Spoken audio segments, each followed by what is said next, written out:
Welcome to the Atlanta Real Estate Podcast. Our mission is to highlight Atlanta, the lifestyle, the amazing homes, communities, industry professionals, and the exceptional Atlanta real estate agents who make it all happen. So buyers and sellers can make better decisions about where to live and which agent is right for you. I'm your host, Mike Miller, and today I wanted to talk about appraising or appraisals because I think it's very important for sellers or homeowners to understand how their home is being compared to other homes. So the best way of doing it, in my opinion, is to show you the actual form that we use and kind of go through it real fast so you can see what your home is being judged based on, right? How the comparables are being judged. And then what that's going to do is it's going to show you how to get the best return from your home, like what you need to do if you're thinking of selling in order to get the greatest return, or what you might be doing or thinking of doing to upgrade or, renovate your home that might not actually give you any return. Or at least be the least return possible. So I'm going to show you what appraisers look for and what gives you the greatest return in your home, as I just said. So this is it's called a grid, and every comparable is put onto a grid and then compared against the subject property. And these different factors, like age or condition of home, they all have a place for adjustments. So let's go through the most important things that appraisers are looking at and kind of explain them to you. Now, before I get started, I do want to say that this is for informational, but mostly entertainment purposes. Nothing in this is designed to give you specific instructions on how things work across the board. Everything is a generalization and nothing is specific. So I'm not a lawyer. Don't take any of this as legal advice or anything like that. Just the general disclaimer applies to this because I'm an appraiser. But what I'm going to give you is just the information that you need to know as a seller of a home or as a homeowner to understand what appraisers do and how appraisers value your home. So the first thing we start with is the address on this form, and that's obvious. The next thing is the sale price. So the thing is that a home can sell for or be listed for a certain price, but actually sell for a different price. And that's what we need to know is the sale price. Not what the listing price was, not even what the offer price is. And when we appraise homes, a lot of times we include pending listings and active listings so that we can get a good judge of the market. So we're looking for comparables that have closed previously, but also those that are currently in the market, that are active listings, or that are listings that just had a contract placed on them but haven't closed yet.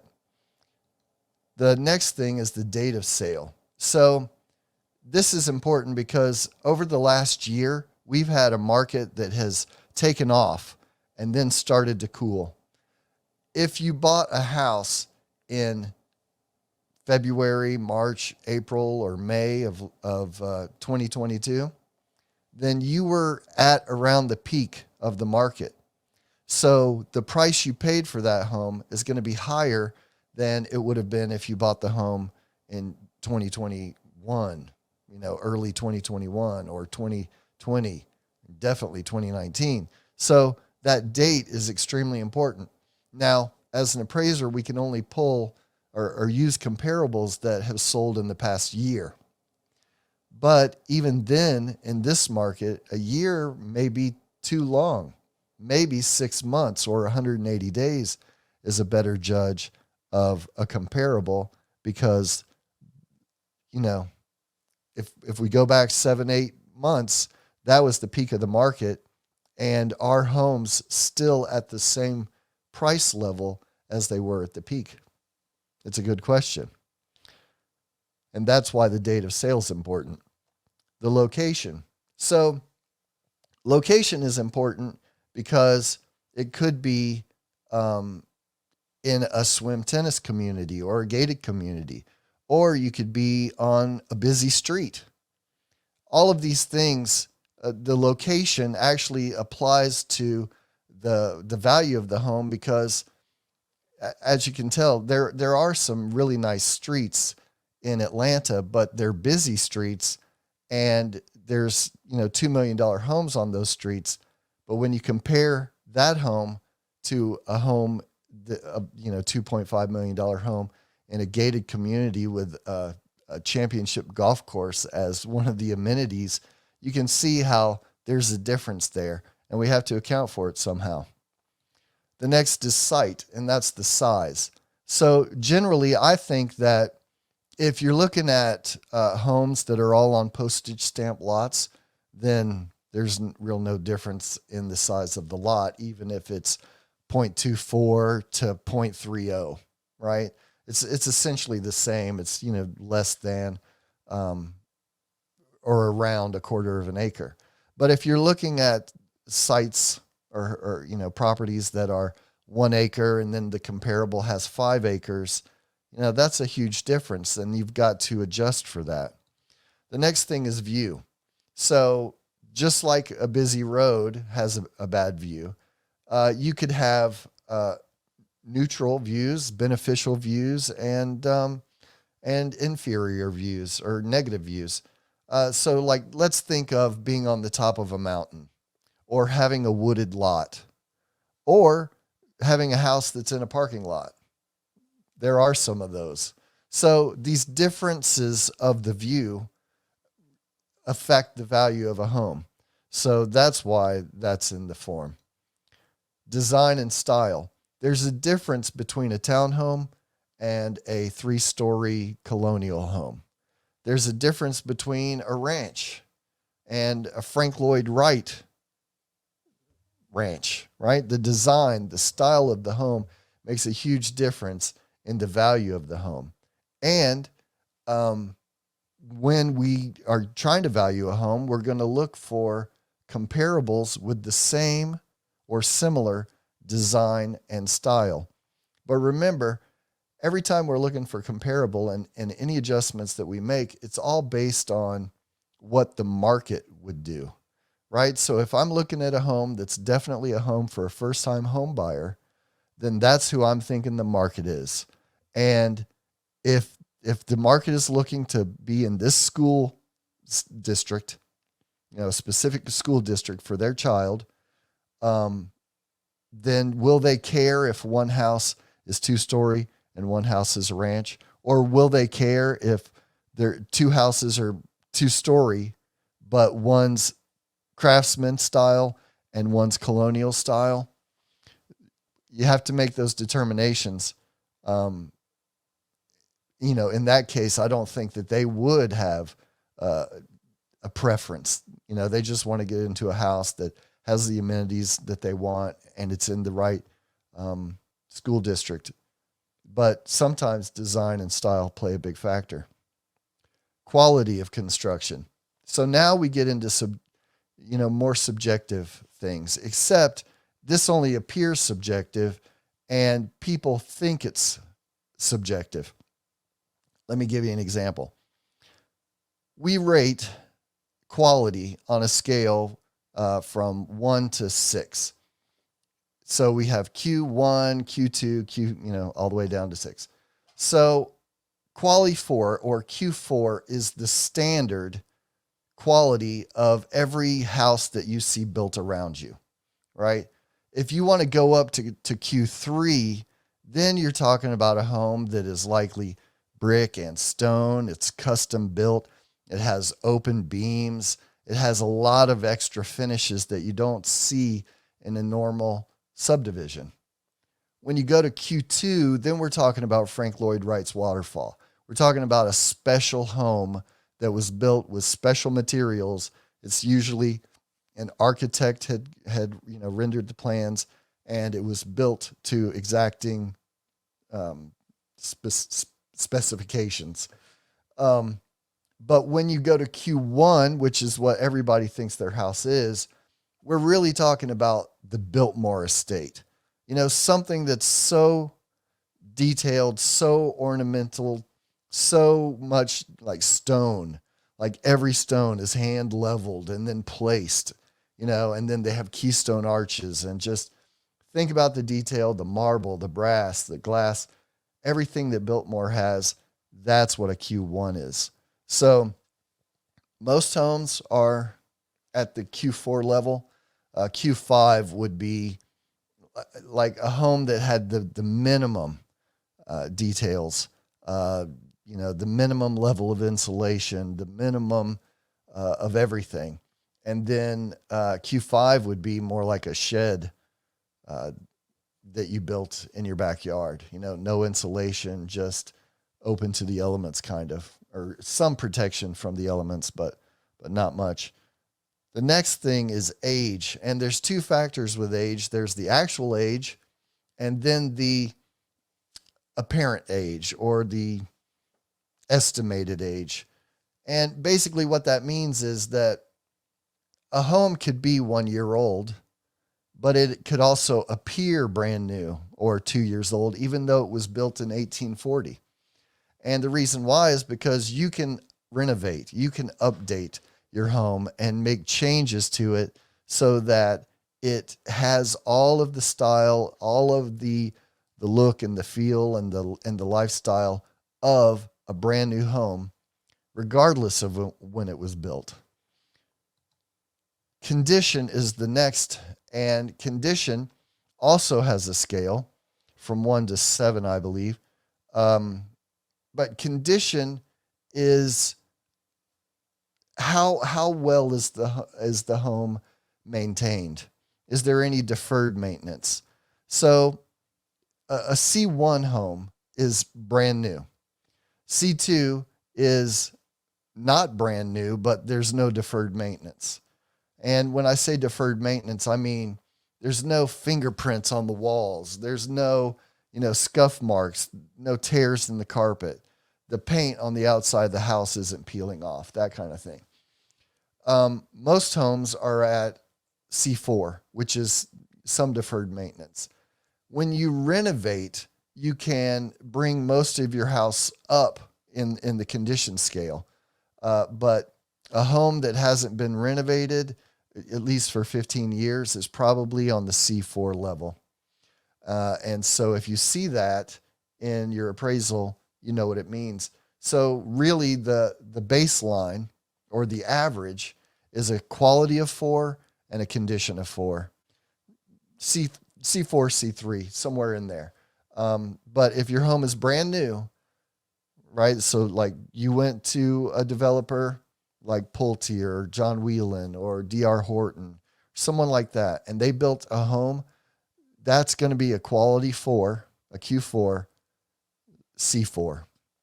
Or I'm sorry, C1. It's brand new. So it's going to be a Q4, C1 because it's brand new.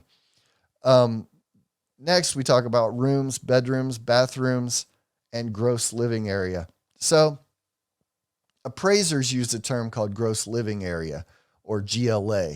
And this is important because it's not square footage. It's similar to square footage, but it's not. See, square footage is taken from the middle of the wall to the middle of the wall.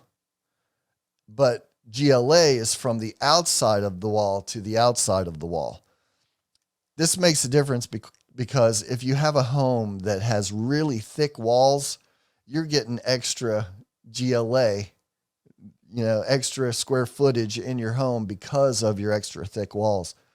But usually the GLA is less than square footage, and here's why. GLA only counts for living area. So it has to be heated and cooled, and it has to be above grade. So that means that if you have a garage it's not part of your GLA, although it would be a part of square footage, but it's not GLA. And if you have a basement, none of that space is GLA, so it's not counted. And that's an important point because bedrooms and bathrooms are sometimes in the basement. And we don't count any rooms or any square footage in the basement. We count it separately on the next line. I'll show you. But for gross living area of the home, it's not counted if it's below grade. So only those bedrooms and bathrooms on the main or level or the second floor or third floor and up would be counted. The other thing that's important about this is that we don't make adjustments on bedrooms because the bedrooms are a part of the living area. We really only make adjustments on bathrooms. And when I say that bedrooms are part of the living area, what I mean is if you have 1,000 square foot house and you want to put 10 bedrooms into the house, you could. Each bedroom's only going to have, like 50 square feet if you have a kitchen and dining room. But, so it's going to be like a 5x10 closet, but it's possible. Similarly, you could have a 3-bedroom home in, 5,000 square feet. It just depends on how the home is built, and all we're really counting is the gross living area. So that's how we count bedrooms, with gross living area. But with bathrooms, we do compare whether we have full bathrooms or half bathrooms and how many of each. And we compare that with the subject property and the comparable property. And then the next line is basements, finished basements, and rooms below grade. So a basement, as I said, isn't counted in GLA. So it's not a part of the GLA adjustment from the line above. But we do count the basement and how much of it is finished. So if you have 1 square foot of finished basement, it's typically around 80 to 90% of the price of the main floor's finish. So what that means is that the basement square footage is discounted a little bit from the main and the second level's square footage. Also, but that's just the finished basement. The unfinished basement is worth even less per square foot because it's not finished. And it's most likely not heated and cooled. We also make an adjustment for, we make an adjustment for the finished basement and the basement separately, but then we also look at the rooms below grade. And sometimes there are bedrooms and bathrooms below grade, and unfortunately they don't count, but we do have to notate them and and make adjustments if it's necessary. Like if the subject has 5 bedrooms downstairs in the basement and a comp has 4 bedrooms in the basement, we do need to look at it. Then there's what I call miscellaneous items, which are essentially the functional utility, the heating and cooling, and the mechanicals, and the energy efficient items. Well, energy efficient items are great, but and I'll get into that more in a second. But we have to compare those. We also have to compare the heating and cooling. Like, are you heating with a wood stove? Is that your main source of heat? Or do you have forced warm air? Do you have a heat pump? Do you have central air conditioning? That kind of thing. Functional utility is usually every house has adequate functional utility, but sometimes you have a house where you have to go through a bedroom to get upstairs, or you have to go through a bedroom to get to the kitchen. And that functionality is kind of odd. And if we're if that's a comparable, then we have to make a note of that, and we have to be able to, deduct or add for those things. Then we have garage.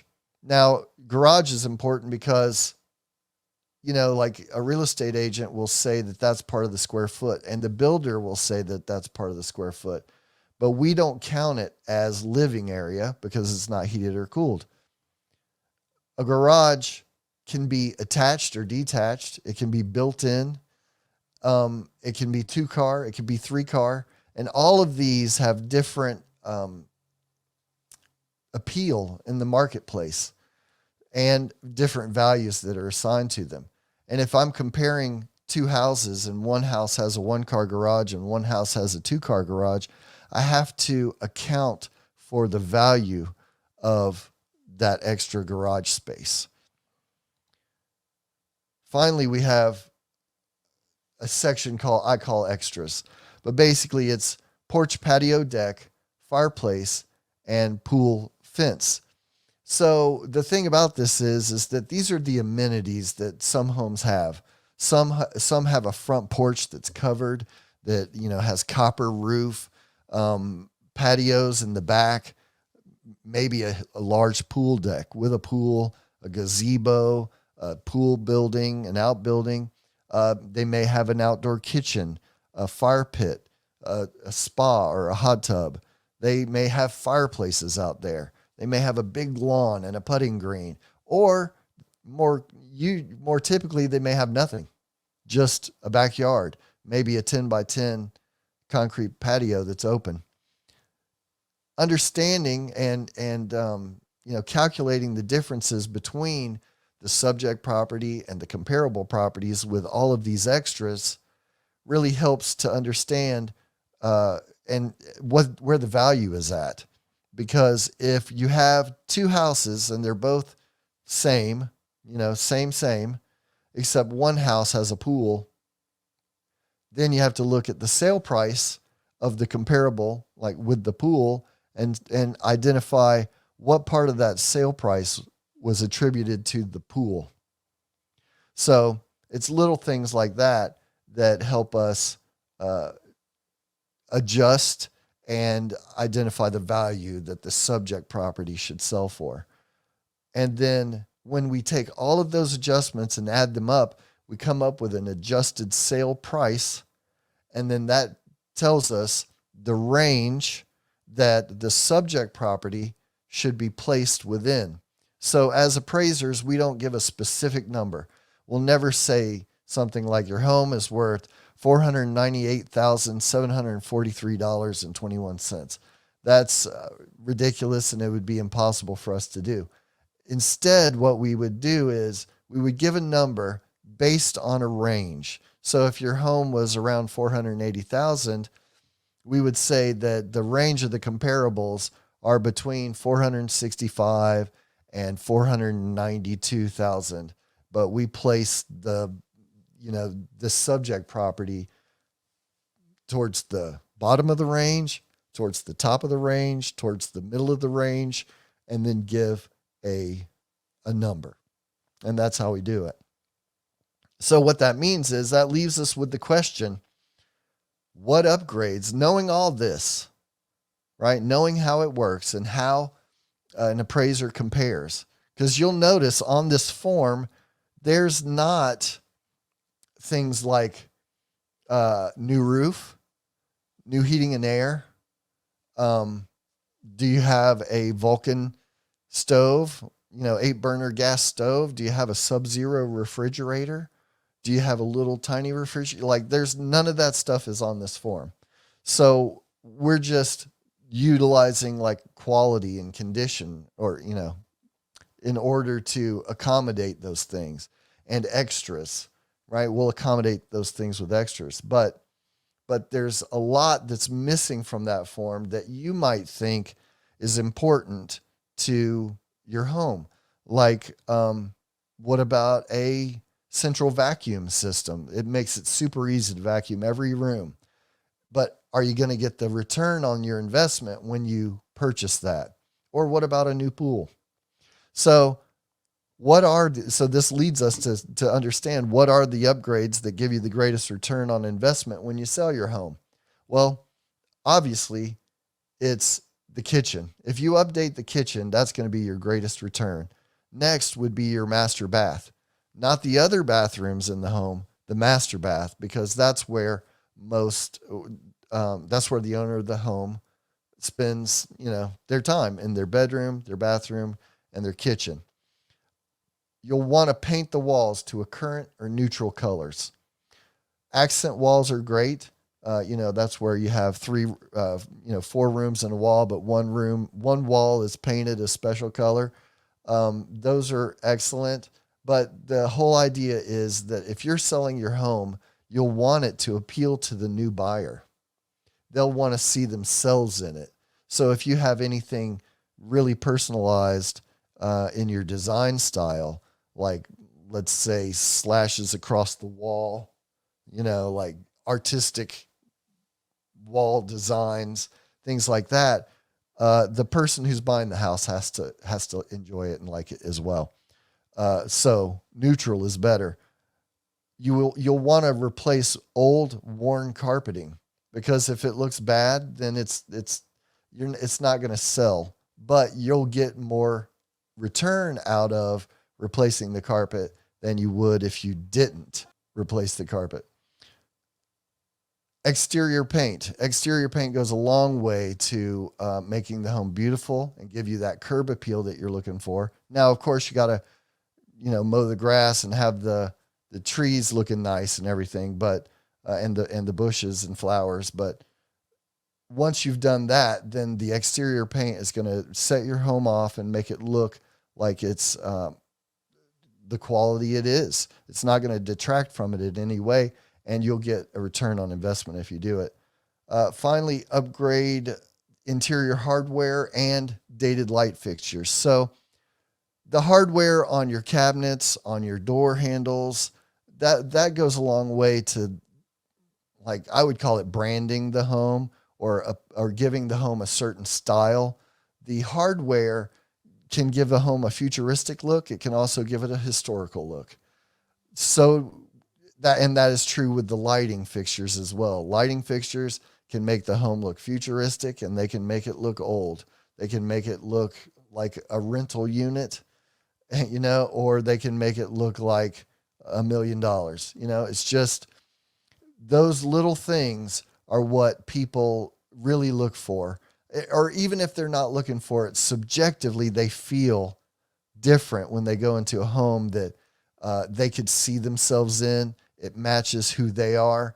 And usually people like high quality things. They like luxury, even if they're paying, even if the home is $100,000, they still want to feel like this home gives them a sense of security, a place where they can live and let loose and relax, and doesn't look like someone else's home that they've just moved into.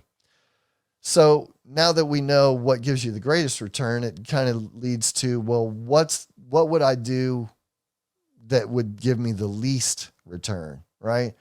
So finishing the basement is like one of the biggest ways to waste your money. Let me say, if you want to have a nice area in your basement and you want to finish it because you're going to live there a while longer, then go for it. Just realize that the gross living area on the main floor and above is worth more money than finished area in the basement. That's just how it is. Installing a pool.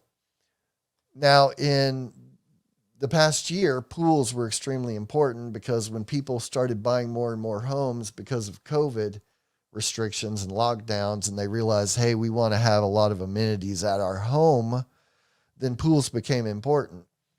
But I don't know that you could install a pool for $100,000, then sell your house and get an extra $100,000 for it. You're going to get some percentage of the price that you paid, but you're not going to get all your money back. And that's even in the hottest market that I've ever seen. new mechanicals, which I misspelled, but water heater, roof, HVAC, appliances, etc. Those aren't going to give you, they're nice to haves, but they're not need to haves. When people come into the home, they really just want those to be working because they're supposed to. They don't want to replace a new roof. They just expect that the home's going to have a roof that's going to last a while. And roofs usually do. So if you are thinking, hey, maybe I should replace the roof before we sell, but there's no problem, then don't fix it. If it's not broken, don't fix it. The other thing is energy efficient items. There's a lot of ways that, you can have like thermal heating and all kinds of stuff. There's a lot of ways to have energy efficient items, and they're really great, like solar. People want to save money. They really do. But they also aren't willing to pay the premium to get those items. It's kind of where if they decide to do it after they purchase the house and they get it, that's wonderful. But you really won't ever get your money out of those energy efficient items. It's just kind of like you're supposed to have appliances. You're supposed to have, systems in the home. And if they work, then that's all you're required to do. So anyway, that is it. That's all I have for you. And that should give you a good idea of how appraisers look at comparables and how they place a value on your home when you go to sell your home. And if you have any questions, feel free to reach out to me. And as always, hey, join the rocket ship, like, subscribe, and hit the bell to be notified when we put out new videos. And, it lets YouTube algorithm know that this is the kind of content that you want to see. So if you'll do that, I'd really appreciate it. And as always, I appreciate you. We'll see you in the next one.